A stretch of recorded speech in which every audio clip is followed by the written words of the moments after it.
साक्षीपांच्या news अनकटच्या prime time मध्ये तुम्हा सर्वांचं स्वागत करते। सविस्तर बातम्यांचा आढावा घेणारच आहोत, पण त्याआधी नजर टाकूयात काही महत्त्वाच्या हेडलाईन्सवर। बारामतीकरांनी नव्या पिढीला संधी द्यावी, शरद पवारांचं आवाहन। त्यांनी बाळासाहेबांचे विचार आणि धनुष्यबाण गहाण ठेवलं होतं। मुख्यमंत्री एकनाथ शिंदेंची ठाकरेंवर टीका। संजय वर्मा महाराष्ट्राचे नवीन पोलीस महासंचालक, निवडणुकीच्या पार्श्वभूमीवर महत्त्वाची नियुक्ती। आणि अभिनेते भाऊ कदम यांनी हाती बांधले घड्याळ, अजित पवारांच्या भेटीनंतर चर्चांना उधाण। आता पाहूयात सविस्तर वृत्त। बारामतीकरांनी या निवडणुकीमध्ये नव्या पिढीला संधी द्यावी असं आवाहन शरद पवार यांनी केलंय। मी सर्वांच्या सहकार्याने 30 वर्ष बारामतीमधून निवडून आलो, त्यानंतर ही जबाबदारी मी अजित पवारांकडे दिली। जवळपास गेली 25 ते 30 वर्ष ही जबाबदारी त्यांच्याकडेच होती आणि आता पुढच्या 30 वर्षाची व्यवस्था करण्याची आवश्यकता असल्यानं युगेंद्र पवार यांना निवडून देण्याचं आवाहन शरद पवार यांनी केलंय। पण एक गोष्ट लक्षात ठेवा की मी लोकसभेत तुमच्या मतावर निवडून गेलो, पण एकदा ठरवलं की आता लोकसभा नाही। पण 30-35 वर्ष सतत निवडून गेल्याच्या नंतर नवीन पिढी तयार करायला पाहिजे आणि म्हणून 30 वर्षाच्या पूर्वी मी निर्णय घेतला की मी लोकसभेला आता उभं राहणार नाही। इथं राजकारण हे मी बघणार नाही आणि ही सगळी जबाबदारी अजितदादांच्यावर देईल। आणि जवळपास गेले 25-30 वर्ष ही जबाबदारी त्यांच्यावर आहे।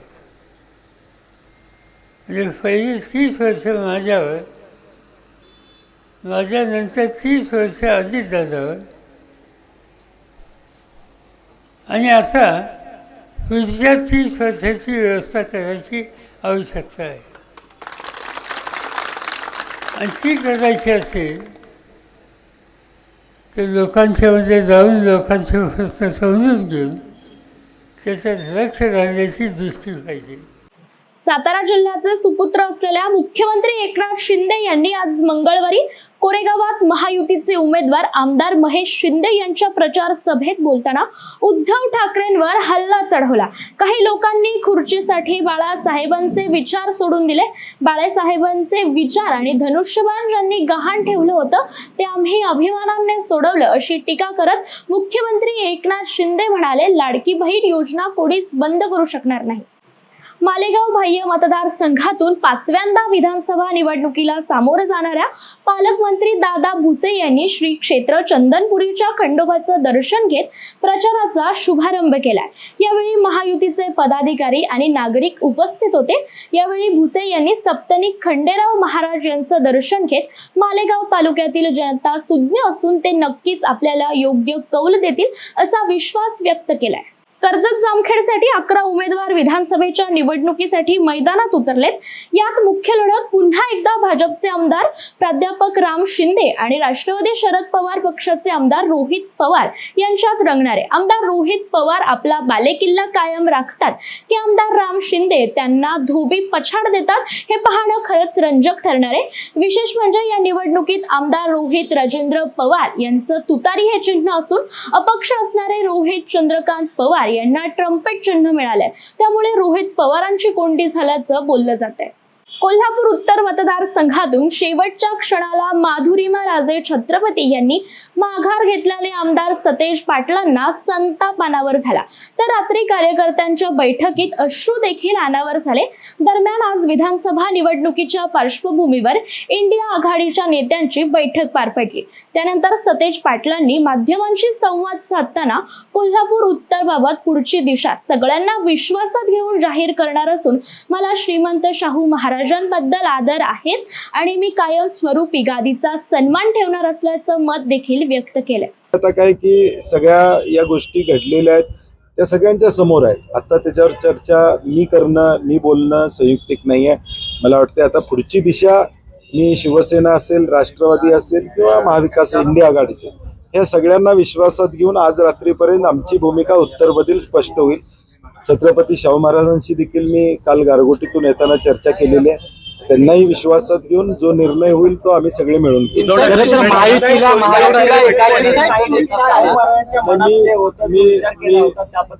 मी वैयक्तिक या विषयावर टिप्पणी कुठलीही करणार नाही. काल माझं जे स्टेटमेंट होतं तेच आहे. त्यानंतर परत मी काल संध्याकाळी जे बोललेलं आहे की याच्यावर वैयक्तिक टीका टिप्पणी किंवा कुठली माझ्याकडून शब्द त्या ठिकाणी येणार नाही. आम्ही सगळे मिळून ठीक आहे, झाले, घटना घडलेली आता त्याच्यावर बोलून आणि नवीन वाद निर्माण मी करणार नाहीये. मला आदरणीय श्रीमंत छत्रपती शाहू महाराजांच्या बद्दल आदरच आहे. गादीचा सन्मान ठेवणं ही माझ्यासारख्या कार्यकर्त्याची भूमिका राहिलेली आहे आणि पुढे सुद्धा राहणार. बातमीपत्रात वेळ झाली आहे छोट्याशा विश्रांतीची. लगेचच परत येऊ. पाहत रहा न्यूज अनकट. ऐतिहासिक वारसा लाभलेला मराठ मुलूक महाराष्ट्र. या महाराष्ट्राला विविध रंगी छटा आहेत. साहित्य, कला, पर्यटन, नृत्य, भाषा, संत परंपरा अशा विविधतेने तो नटलेला आहे. हीच गौरवशाली विविधता जपत सुवरंग मराठी केवळ महाराष्ट्राच्या सांस्कृतिक संहितेपुरते मर्यादित न राहता समकालीन नवकल्पनांवर आधारित कार्यक्रमांद्वारे मराठी मनोरंजन विश्वात स्वतःची एक अनोखी जागा निर्माण करत आहेत. मराठी मनोरंजन क्षेत्रातील उत्तम दिग्दर्शक, लेखक आणि निर्मात्यांच्या प्रतिभेचा पुरेपूर वापर करून मनोरंजनाचा आगळा वेगळा रंग उधळण्यास आम्ही सज्ज आहोत.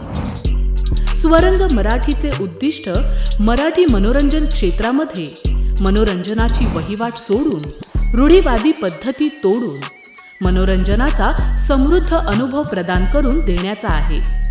म्हणूनच यात विविध पद्धतीचे मनोरंजक आणि माहितीपूर्ण कार्यक्रम स्वरंग मराठीवर बघता येतील. शेवटी एकच, धकाधकीच्या जीवनात धांगडधिंगा करण्यापेक्षा बसूया, हसूया, गाऊया, जगूया. नाती गोती श्रावण मोती गावामधले जिवंत रंग. नाती गोती श्रावण मोती गावामधले जिवंत रंग. चला जोडूया, चला पाहूया, जशी संस्कृती तसा स्वरंग. विश्रांतीनंतर पुन्हा एकदा स्वागत. पाहूयात उर्वरित बातमीपत्र. चोपडा विधानसभा मतदारसंघात उमेदवारीच्या माघारीनंतर चित्र स्पष्ट झालं असून निवडणूक रिंगणात आता 9 उमेदवार आपलं नशीब आजमावतायत. यामध्ये प्रामुख्याने ठाकरे गटाकडून प्रभाकर सोनावणे यांच्या विरुद्ध महायुतीचे माजी आमदार चंद्रकांत सोनावणे असा सामना रंगणारे. या संदर्भात आढावा घेतलाय आमचे प्रतिनिधी आत्माराम पाटील यांनी. चोपडा विधानसभेसाठी माघारीनंतर खरंच चित्र स्पष्ट झालेले आहे. माजी आमदार प्राध्यापक चंद्रकांत सोनवणे हे शिंदे गटाकडनं व जिल्हा परिषदेचे माजी सभापती प्रभाकर सोनवणे यांनी उबाटा गटात प्रवेश करून उबाटा गटाकडनं उमेदवारी दाखल केली आहे. खरं जर पाहायला गेलं तर या 2 सोनवणे परिवारांमध्ये समोरासमोर चित्र या वयास निवडणुकीच्या दरम्यान सर्व मतदार राजांना पाहायला मिळणार आहे. एकीकडे अपेक्षांची जरी भावगर्दी वाढली असेल, परंतु महाविकास विरुद्ध महाआघाडी असं चित्र या निमित्ताने चोपडेकरांना पाहायला मिळणार आहे.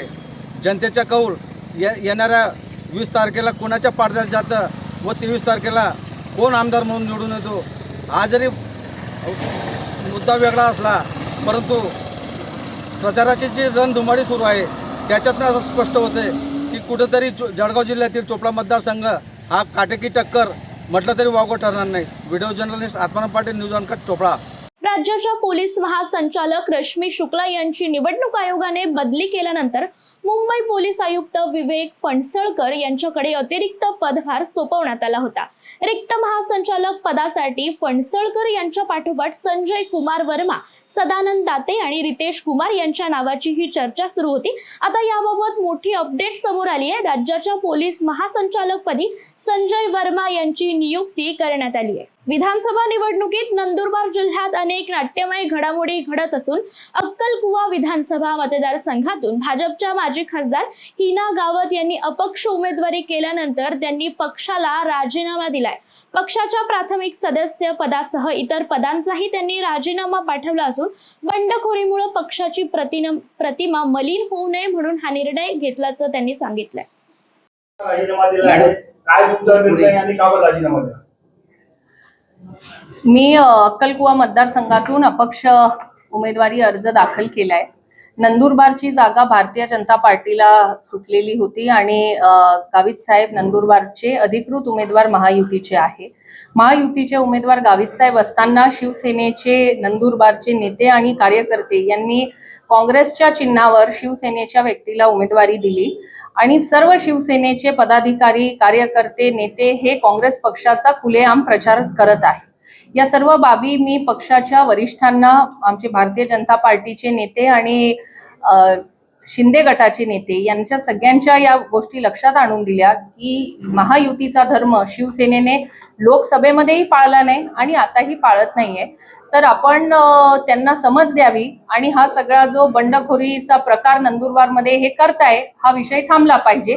परंतु वारंवार सांगूनही त्यांनी त्यांचा उमेदवारी कायम ठेवली आणि त्यामुळे मी देखील अक्कलकुवा मतदारसंघात माझी उमेदवारी कायम ठेवलेली आहे. महाराष्ट्रात विधानसभा निवडणुकीच्या प्रचाराला सुरुवात झाली आहे. यामुळे अनेक राजकीय घडामोडी देखील घडतायत. यातच अनेक जण पक्षांतर करताना देखील आपल्याला पाहायला मिळतात. सिने इंडस्ट्रीतील सेलिब्रिटी देखील प्रचार करताना दिसतायत. या धामधुमीत आज अभिनेते भाऊ कदम यांनी उपमुख्यमंत्री अजित पवार यांची भेट घेतली आहे. भाऊ कदम यांनी अजित पवारांची भेट घेतल्यानंतर अनेक चर्चांना उधाण आलंय. भाऊ कदम हे अजित पवारांच्या राष्ट्रवादीचा प्रचार करणार असल्याचं बोललं जात आहे. बातमीपत्रात वेळ झाली छोट्याशा विश्रांतीची. लगेचच परत येऊ. पाहत रहा न्यूज अँकर.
विश्रांतीनंतर पुन्हा एकदा स्वागत. पाहूयात उर्वरित घडामोडी.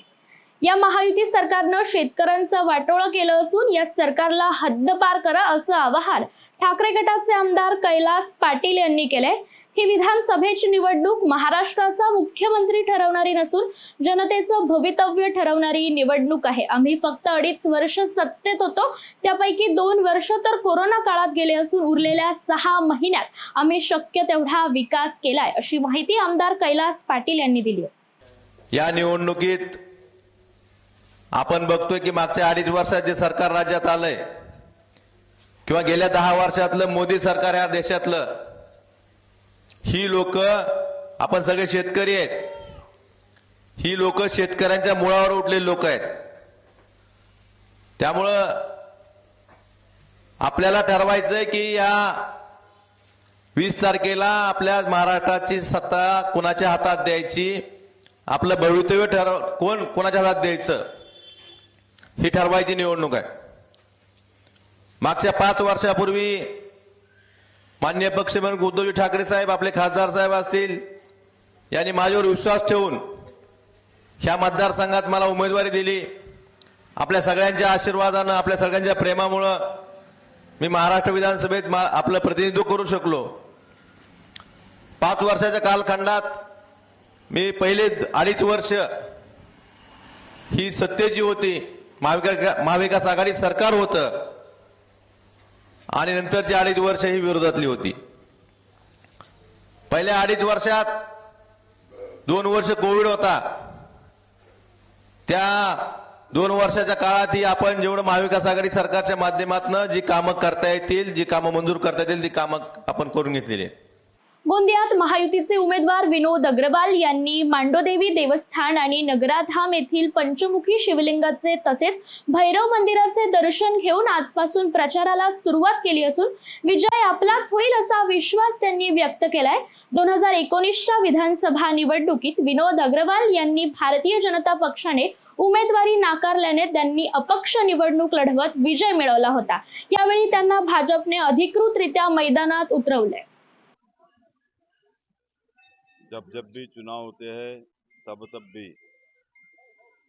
यह नागरा प्राचीन नगरी देवादिदेव महादेव की महाकाल की ये प्राचीन नगरी से हम चुनाव का आगाज करते, संकनात करते हैं और मुझे पूर्ण विश्वास है कि शिव की कृपा से आज सारा संसार सुखी हो रहा है, आनंदित हो रहा है और अपने क्षेत्र की प्रजा को सुखी करने के लिए, आनंदित करने के लिए फिर से 5 साल के लिए जो मौका गोंदिया विधानसभा की जनता निश्चित तौर पे देंगी. 20 तारीख को मतदान होगा और 23 तारीख को गोंदिया में कमल खिलेगा, कमल खिलेगा, कमल खिलेगा. और इसके बाद में पिछले 5 साल में जिस प्रकार से विकास के कार्य, जिस प्रकार से योजना का लाभ जन जन तक पहुंचाने का काम हमने किया है, आने वाले समय में इससे भी ज़्यादा विकास, इससे भी ज़्यादा योजना प्रत्येक मतदाता तक. महायुतीत राहून रायगडमधील शिंदे गटाच्या 3ही उमेदवारांना पाडण्याचं काम सुनील तटकरे करत असून कर्जत मतदारसंघात तटकरेंच्या पाठिंब्यावर सुधाकर घारेंनी बंडखोरी केल्याचा गंभीर आरोप आमदार महेंद्र थोरवे यांनी केलाय. जनता अशा गद्दारांना धडा शिकवेल असा इशारा थोरवे यांनी दिलाय. सुनील तटकरे हे जाणीवपूर्वक महायुतीचा उमेदवार पाडण्याचं काम या ठिकाणी करत आहे. हेच काम ते फक्त माझ्या मतदारसंघामध्ये करत नाहीये, तर सुनील तटकरे महाडची सीट, भरत शेठची सीट सुद्धा पाडण्याचा प्रयत्न करत आहेत. सुनील तटकरे अलिबागची सीट संदर्भात सुद्धा त्यांचा आतून डाव सुरू झालेला आहे.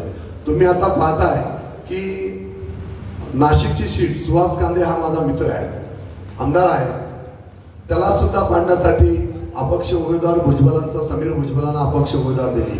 हे सुद्धा सुनील तटकरेचंच पाप आहे आणि हे जाणीवपूर्वक त्या ठिकाणी करत आहे. माझ्या बाबतीत जर सांगायचं म्हटलं तर कर्जत मतदारसंघामध्ये जो विकास साधण्याचा प्रयत्न मी या 5 वर्षामध्ये केला, त्या विकासाला प्रत्येक वेळेस खोडा घालण्याचं काम हे सुनील तटकरेंनी केलं.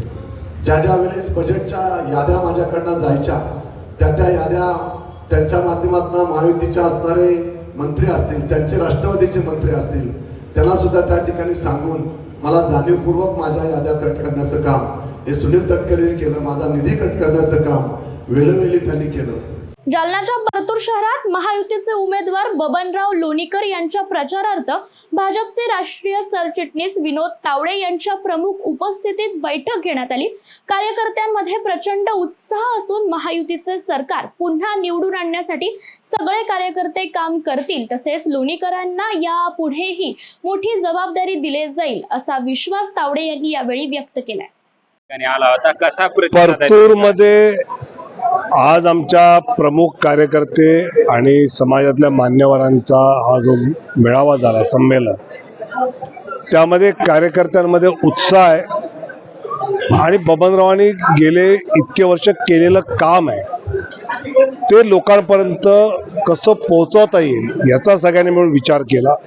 कारण मतदार गोंधळलेल्या मनस्थितीमध्ये घडणाऱ्या गोष्टीमुळे आहे, पण परतूरमध्ये मात्र स्थैर्य आहे, तर ते लोकांपर्यंत पोचावं आणि महायुतीला पुन्हा सरकारमध्ये निवडून आणावं हे जनतेपर्यंत पोहोचवण्याचं काम सगळे कार्यकर्ते समाजातले मान्यवर करतील हा माझा विश्वास आहे. लोणीकरांना मोठी जबाबदारी दिली जाईल असं देखील तुम्ही म्हणालात. मला असं वाटतं की जेव्हा जेव्हा सरकार आलं तेव्हा बबनरावांना काही ना काही चांगली मोठी जबाबदारी मिळाली आहे, त्यामुळे ते मी नाही बोललो तरी ते मिळतंच, काही काळजी करायचं कारण. राहुल लोणीकर लोकसभेला इच्छुक होते, त्यांची कुठतरी त्यांना त्या ठिकाणी तिकीट भेटलं. मला वाटतं की ज्यावेळी महायुती झाली आणि मित्रपक्षांना काही जागा सोडायच्या झाल्या त्यावेळी ती झालेली गोष्ट असते.